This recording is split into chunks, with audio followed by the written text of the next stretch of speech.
Alright, good day sa inyo mga boss. Welcome na naman dito sa ating panibagong video. For today's video mga boss, mag-i-install na tayo nitong ating CNC valve cover mga boss. So yun, another TRC CNC parts na naman mga boss ang ikakabit natin kay Yori. So yun, tanggalin na natin mga boss yung bubble wrap, at pati ako ay excited na rin akong makabit ito kay Yori. Nga pala mga boss, na Roxy ko pala to sa kaibigan natin dito sa Bicol. So yun, sa halagang mura lang. So yun, shoutout pala sa iyo boss. Natanggap ko na pala yung napakagandang pyesa na ikakabit ko ngayon kay Yori. So yun, maraming salamat boss. So yan, napakaganda mga boss ng ating valve cover, CNC finish. So yun, made in Thailand to mga boss. Napakaganda, sana walang maging problema sa pag-install natin mamaya. At balita ko pala mga boss, limited lang tong nag-arrive dito sa Pilipinas from Thailand. So yun, mapalad tayo at isa tayo sa nakakuha nito mga boss. So yun, nga pala mga boss, meron pala akong binili na 4 na piraso ng flat washer na 12mm para dito sa ating headboard mga boss. Ang kulay pala nito ay kulay pula. So yun, mamaya papakita ko mga boss yung mga washer natin sa engine. So yun, bago pala natin simulan to mga boss, is kung di ka pa nakasubscribe, pasubscribe at palike naman ang ating mga video para laging updated sa ating pang mga i-upload. So yun, labas muna natin to mga boss para mas makakita natin maayos. Tanggalin na rin natin mga boss yung oil cooler para wala nang sagabal mamaya pag tanggal natin ng ating head cover.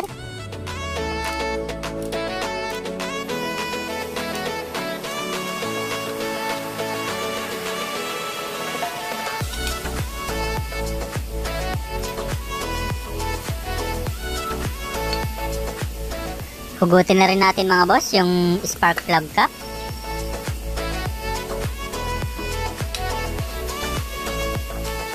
At luwagan na rin natin mga boss yung bolt sa ating air cut cover para mamaya madali nang tanggalin.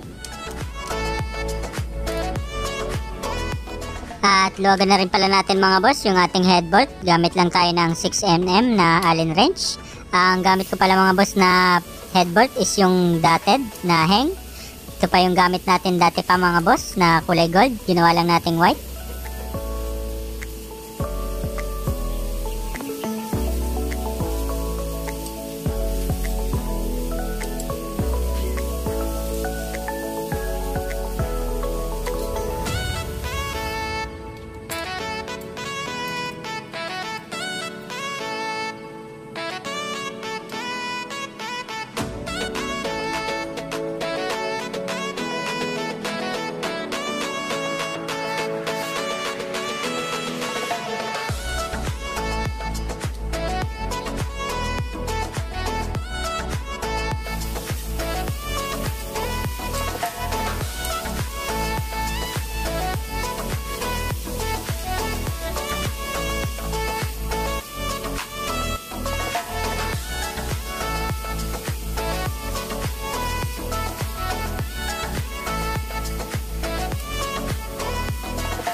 So yan mga boss, after pala natin matanggal yung 4 na head bolts, bali hugutin na rin pala natin mga boss yung ating valve cover. Dandahan lang sa paghugot mga boss kasi baka maputol yung ating rubber gasket, baka ma-damage.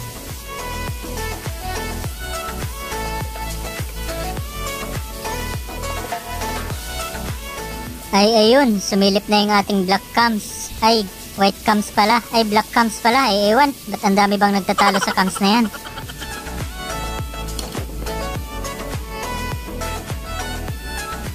So, yan mga boss. Bali, susubukan ko palang tanggalin yung rubber dun sa ating headbolts. Kasi try nating ilipat dun sa ating CNC valve cover. Kaso, ayaw na matanggal mga boss. So, yan. Bali, hindi na lang din natin lalagay ito mga boss. Tanggalin na lang natin yung ating rubber gasket.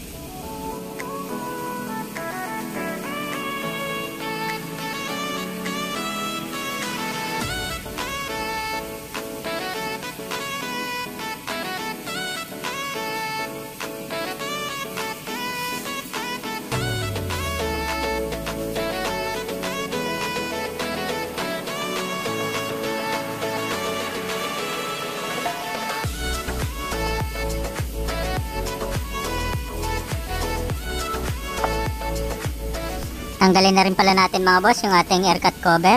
Ang size pala ng bolt nito mga boss is 6x15.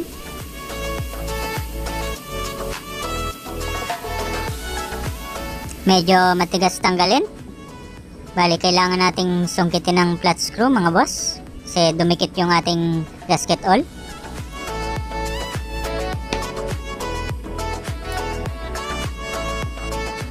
So ayan, linisan na rin natin yung mga gilid mga boss. Tanggalin natin yung mga excess na tumigas na gasket all para malinis paglapat natin mamaya.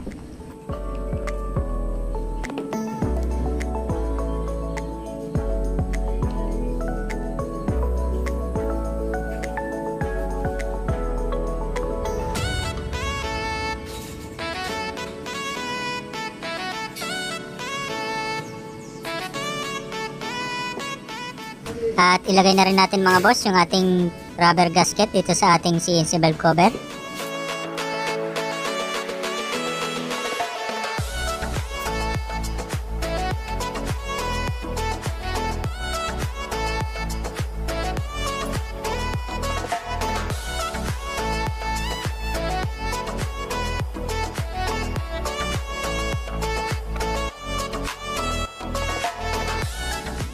So, ayan na siya. Bali, subukan na natin siyang isalpak sa head mga boss.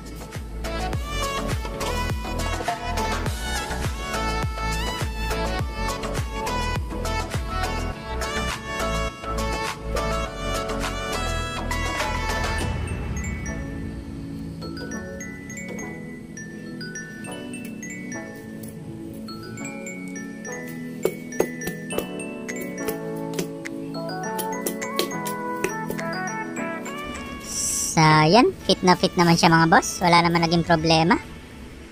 So, yan. Napakaangas ng valve cover na to ng TRC. Napakaganda. Ito na pala mga boss, yung ating nabili na flat washer na gagamitin natin dito sa ating head bolt. Bali, nagkaroon lang ng konting problema mga boss kasi ang order natin is 12mm holes. Ang dumating is 10mm lang. So, kaya nag-port pa tayo mga boss para magkasya yung ating head bolts.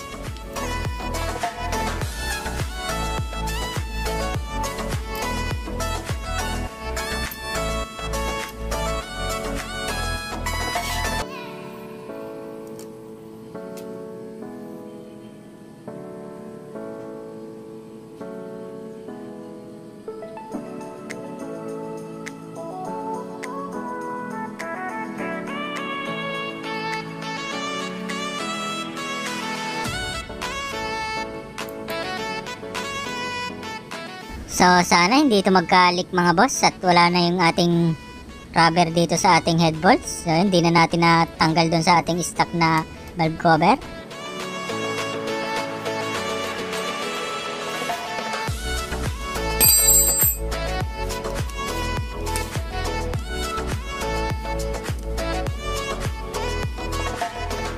So, yan TRC, baka naman. Kulang ko pa yung dalawang crankcase cover, oh. Saka yung CNC block.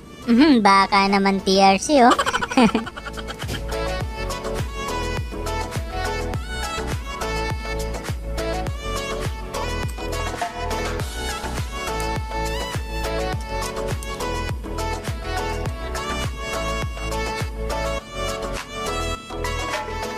So, yan. Sabay-sabay lang natin sa paghigpit mga boss yung ating head bolts para mas lapat na lapat yung ating valve cover.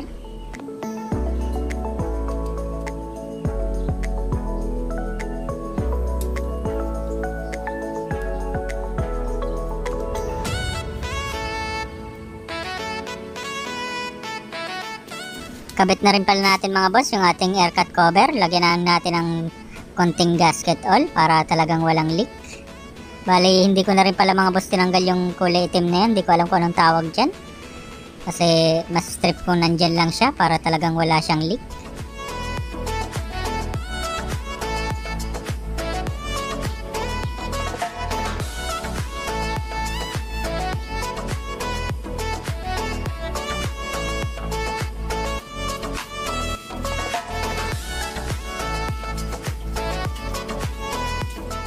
Ang ginamit ko pala mga boss na bolts dito sa ating aircut cover is yung cone type na 6x15.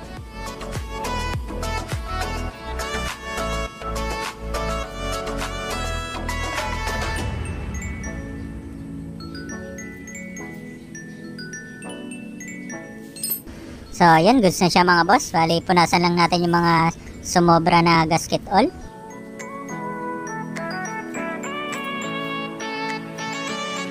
Isalpak na rin natin mga boss yung ating spark plug cap. Bali, good job pala TRC. Napakaganda ng pagkaka-fit ng ating spark plug cap. Kasi fit na fit siya. Wala siyang leak mga boss. Bali, hindi talaga siya mapapasok ng tubig. Ibalik na rin pala natin mga boss yung ating oil cooler. Isabay na rin natin yung bracket ng ating stabilizer.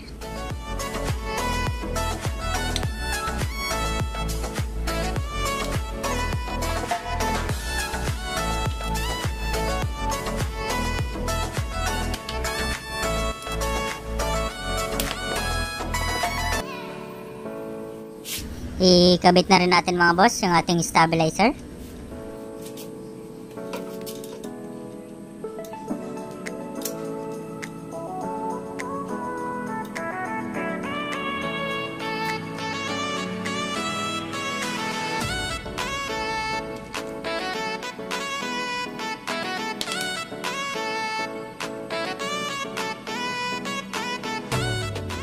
So, yan mga boss, natapos na pala natin maikabit yung ating TRC na valve cover. Napakaganda niya mga boss. So, yan. At wala siya naging problema sa pag-install. Bali, plug and play lang talaga siya. At nagpaganda na rin mga boss sa detalye ng ating mga flat washer na kinabit. Ito pala mga boss yung ating mga flat washer sa ating engine. Dagdag detalye din siya mga boss. At meron pa rin tayo dito mga boss sa ating block sa kabila. Ang size pala nito mga boss is 6mm na flat washer. Ang napili ko is yung kulay red para tugma sa mga piyesa natin.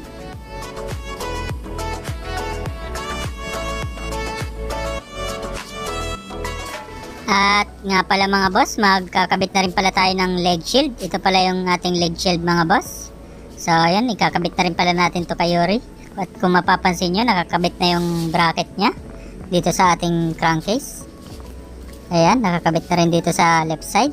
So ayan, ikakabit na rin pala natin mga boss. Start muna tayo dito sa left side, sa may stub natin. Ipakita ko na rin pala sa inyo mga boss yung kinunan ko, tinabasan ko dito sa ating leg shield. Dito pala ako nagtabas mga boss para dun sa ating stabilizer. So ayan, nagkuha pala ako dito mga boss. Ayan. Tapos dito sa may parting batok mga boss, dito sa may bracket.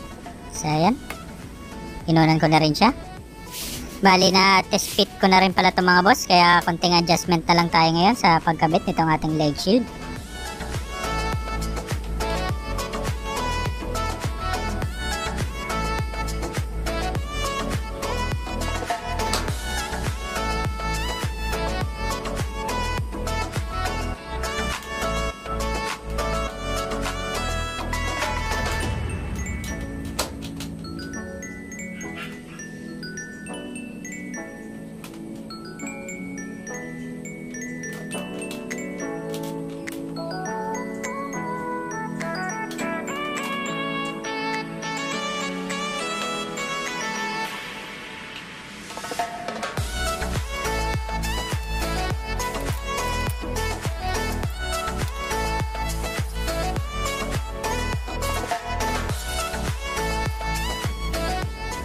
So, yan mga boss, goods na yun sa left side, sa may parteng stabilizer natin.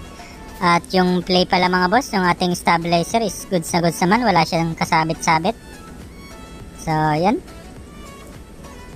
Ang ganda ng pagkakapitment natin sa ating stabilizer.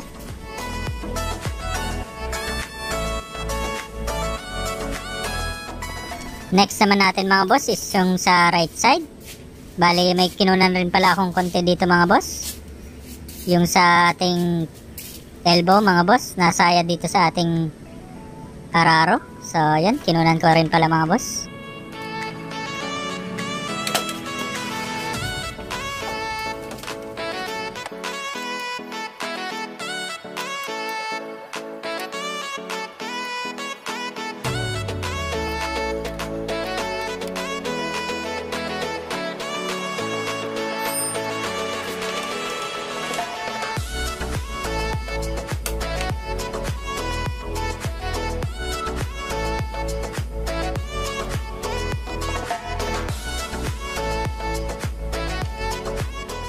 So, yan, natapos na rin pala tayo mga boss sa leg shield. Bali, next naman natin mga boss is itong ating carbon batok. So, yan, ikakabit na rin pala natin ito ngayon mga boss. Bali, tatabasan ko muna mga boss dito sa ating blaster na MSD. So, yan, di ko na rin pala papakita sa video mga boss sa pagtabas ko dito sa ating blaster at medyo tatagal na yung ating video. Balikan ko na lang kayo pagkatapos ko ng matabasan mga boss. Batas ang carbon load. So, yan mga boss, bali matapos ang ilang oras na pagtabas natin tong ating carbon batok. So, yan, ito na pala mga boss yung kanyang looks. So, yan, napaka-goods yung pagkakatabas natin. Ayan siya.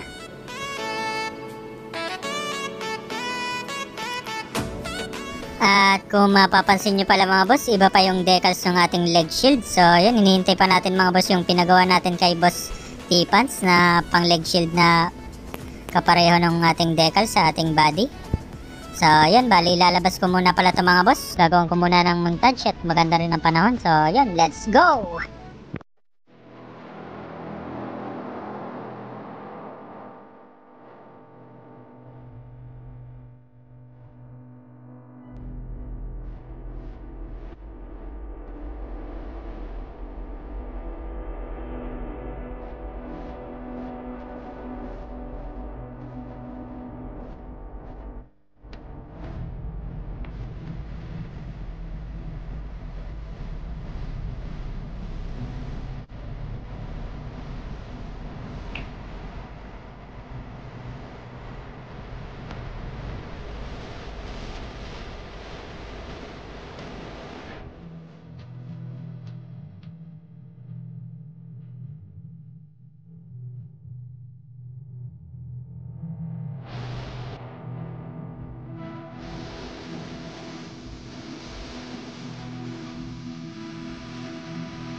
So, yan mga boss, bago ko pala tapusin itong ating video, ipapakilala ko muna pala sa inyo yung ating bagong project mga boss.